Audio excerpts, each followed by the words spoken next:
ngayon wala pa silang stock. Maghanap tayo sa yung pinunta natin dito.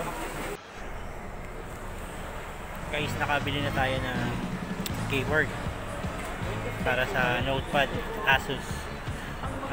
Kaso may kamahalan siya dahil sobrang hirap ngayon ng mga stock.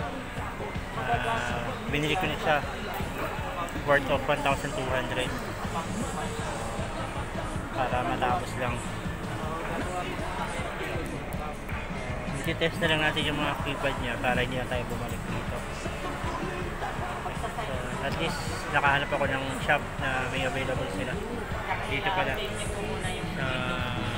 sa Isitan Mall sa may Recto. So, naglakad-lakad ako, nakahanap ako. Dito may mga available din sila mga laptop. Yan, na susunod ko ngayon.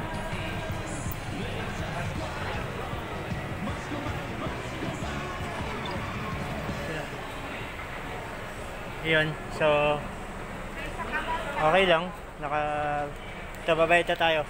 May sa amount ka lang. Ay, sorry, wala eh. Meron ako dyan kulang eh. Teka, tignan natin. Yun, iti-testing lang natin yung mga keypad niya. Kung lahat ba gumagana. Wait lang.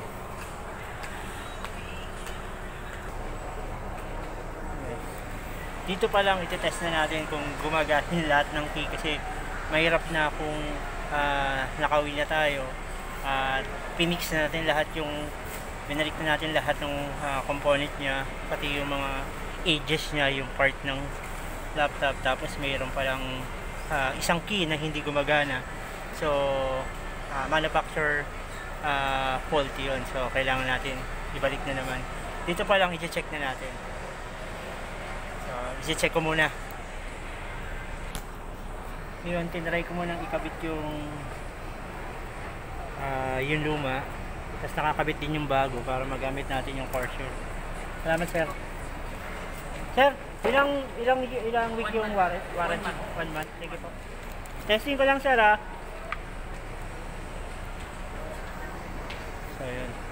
So yan, nakakabit din tayo. Naka-ready na siya na. Testing natin, nakarap na. Mamaya, i-install na lang natin siya. Papakita ko sa inyo paano i-install. Ito pala yung shop na nabilihan natin. Yan, thank you po sa nag-assist sa akin. Thank you po.